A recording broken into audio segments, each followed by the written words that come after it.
Hello मेरे प्रिय विद्यार्थियों, स्वागत है आप सभी लोगों का यूनिक क्लासेस में। तो चलिए दोस्तों, आज हम पढ़ने वाले हैं क्लास 10 के विज्ञान का जो फिजिक्स वाला पार्ट है, यानी कि प्रकाश का प्रवर्तन तथा अपवर्तन। प्रकाश का प्रवर्तन क्या होता है, प्रकाश किरण क्या होती है, प्रकाश का प्रवर्तन क्या होता है।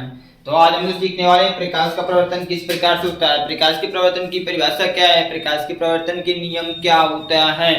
तो चलिए दोस्तों शुरू करते हैं। प्रकाश का प्रवर्तन, प्रकाश का परावर्तन।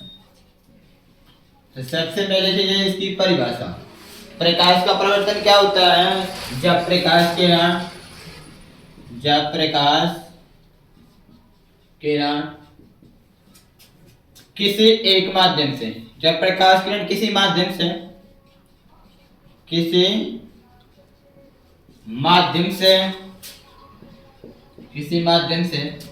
किसी चिकने या पॉलिशदार तल पर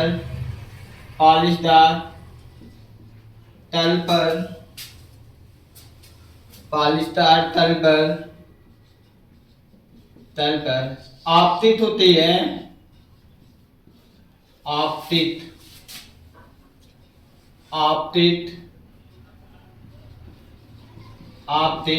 होती है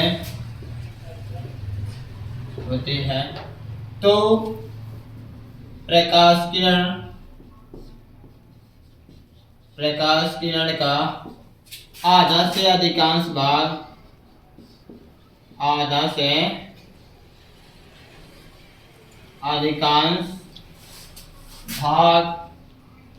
पुनः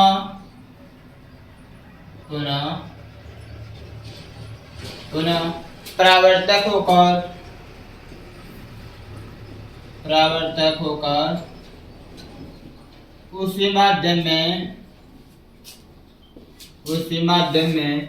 पुनः आधा से अधिकांश कहाँ से पुनः परावर्तक लिखें या फिर टकराकर, पुनः परावर्तक होकर उसी माध्यम में वापस लौट जाती है तो प्रकाश किरण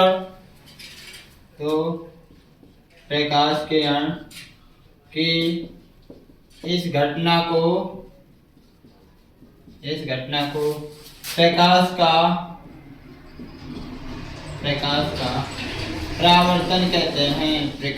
परावर्तन कहते हैं। सिंपल डेफिनेशन से जब प्रकाश किरण क्या बोला गया, जैसे यहाँ पर आपके सामने कोई पॉलिशदार तल है हमारे पास, इसके निचले तल पर कलैया लेप किया हुआ है, कोई पॉलिशदार तल है, इसका नाम मान लेता हूँ M1 M2, कोई पॉलिशदार तल है, इसके तल पे कई कलई या लेप की गई है, किसका, मालेयम मैग्नीशियम ऑक्साइड का। क्या है, मैग्नीशियम। जैसे शीशा देखते हैं कांच ना, जिसपे फेस देखते हैं, बाहर डालते हैं, वही कांच मान लीजिए, ठीक है। इस पे क्या करना है, कहीं किसी कोई प्रकाश स्रोत लेना है, चलिए मान लेते हैं हम प्रकाश, सूर्य की रूप मानते हैं, सूर्य की कोई प्रकाश किरण, कोई प्रकाश स्रोत है, कोई प्रकाश। अब यहाँ से कोई प्रकाश किरण आकर इस तल पे आपतित हो रही है, इस तल पे। तो जो प्रकाश किरण आती है उसको बोलते हैं आपतित किरण। क्या कहते हैं उसको, क्या बोलते हैं बाबू, आपतित किरण।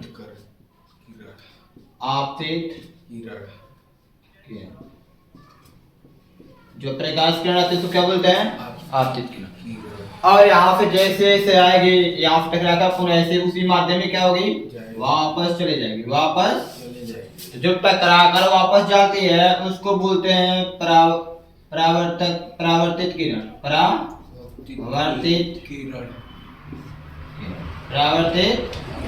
जो किरण आती है उसको आपतित किरण, जो किरण टकराने के बाद वापस जाती है उसको परावर्तित। इन दोनों किरण के जो यहाँ पे होता है, यहाँ पर इसको खींचते हैं, ये अभिलंब है। क्या है, अभिलंब का मतलब ये जो तल है ना, इस पे 90 अंश का कोण, इस पे 90 अंश का कोण, ठीक है। ये अभिलंब है, क्या है? इसको n से दिखाते हैं, किससे दिखाते हैं? n से, अभिलंब, ठीक है।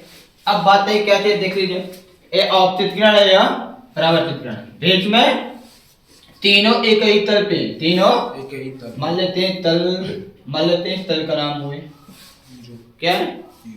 मान लेता हूं एक P कोई प्रकाश स्रोत है और यहाँ से Q प्रकाश स्रोत जा रहा है, ठीक है। डेफिनेशंस क्या है?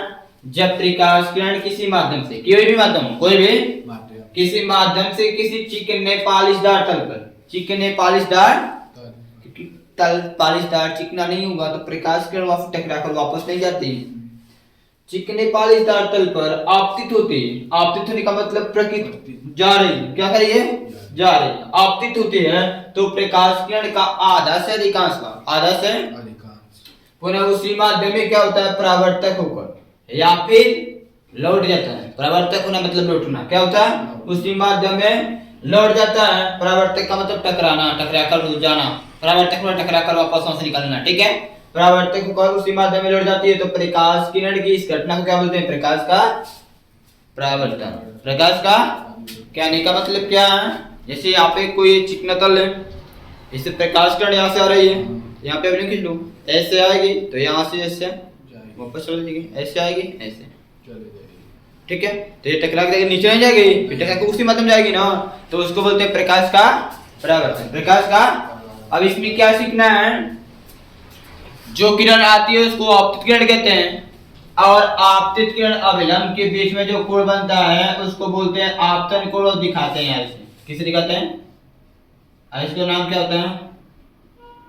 आपतन, आपतन कोण, क्या होता है वो? आपतन, और जो किरण अपरावर्तन के पश्चात आ जाती है उसको परावर्तित किरण बोलते हैं, क्या बोलते हैं? आपतित किरण परावर्तित होकर जा जाएगी, मान लो देखते तो जा रही है, इसको परावर्तित किरण बोलते हैं।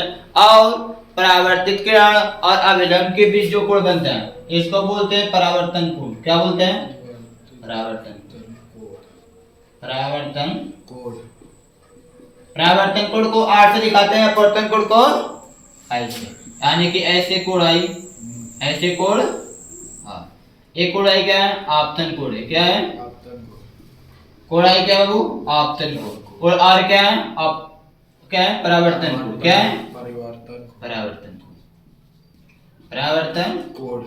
अब परावर्तन का सबसे बड़ा नियम होता है, परावर्तन का सबसे बड़ा नियम होता है, परावर्तन की घटना में परावर्तन के जितने अंश का आपतन कोण होता है उतने अंश का परावर्तन कोण होता है।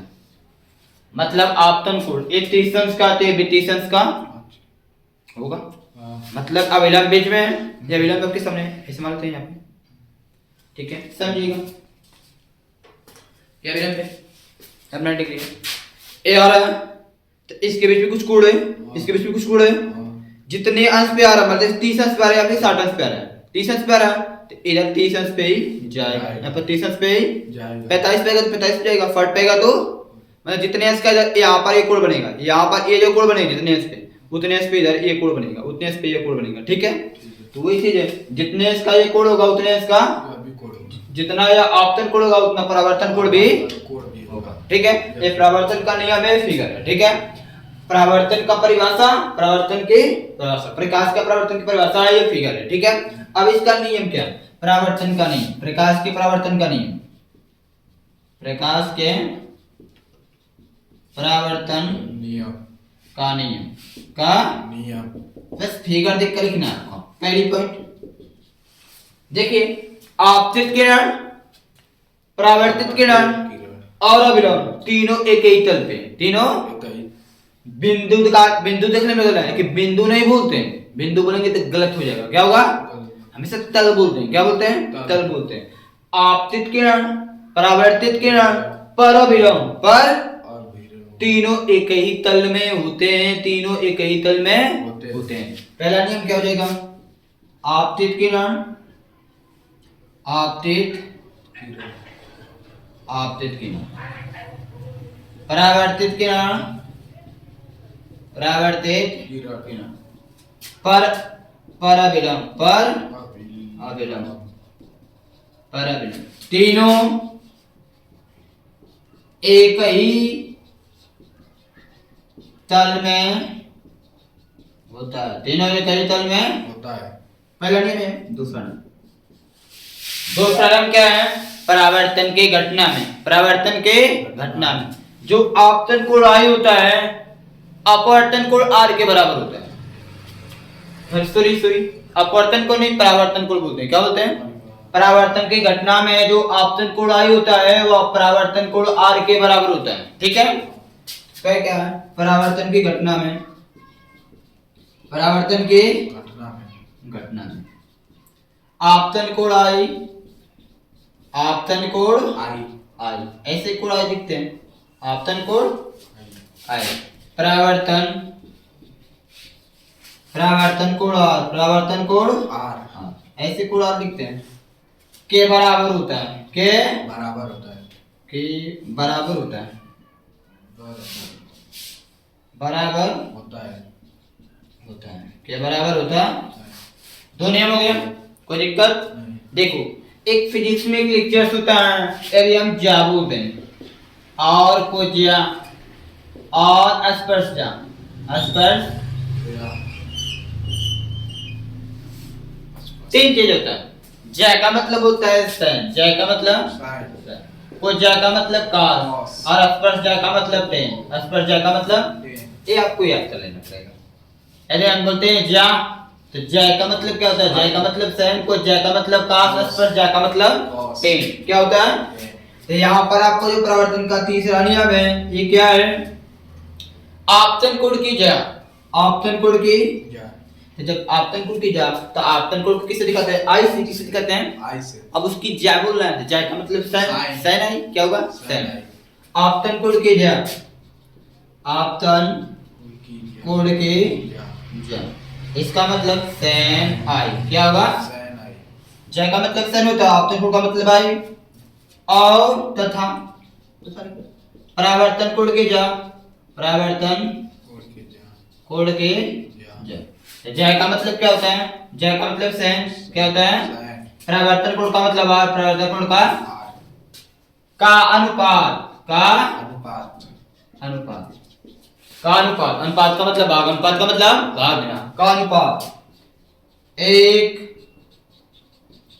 नियतांक होता है। एक नियतांक होता है मतलब आपतन कोण की जा सैनाई है और सैनाई और सैनार का अनुपात, सैनाई और सैनार का आपतन कोण की जा बटे में अपवर्तन कोण की परावर्तन कोण की जा, दोनों का अनुपात क्या होता है? नियतांक होता है। क्या होता है? नियतांक। यदि कोई पूछे, यदि आपसे कोई पूछे कि परावर्तन की घटना में अपवर्तन कोण जा अपरावर्तन कोण की जा का अनुपात एक नियतांक होगा, ठीक है, तो उसका मान कितना होगा? तो आपको पता है कि परावर्तन की घटना में जो sin I होता है sin R के बराबर होगा। कहने का मतलब है कि परावर्तन का नियम होता है कि जो आपतन कोण होता है वो परावर्तन कोण के बराबर होता है। यह 30 से देवी 30 है तो यहाँ पर लिखते हैं I का मान 30 ले लो तो R का मान भी 30 होगा, तो sin 30 बटे में sin 30 दोनों से होगा तो कट जाएगा। क्या होगा? मान कितना आएगा? a, यानी यह नियतांक कितना था? a। क्या आएगा? कितना था वो?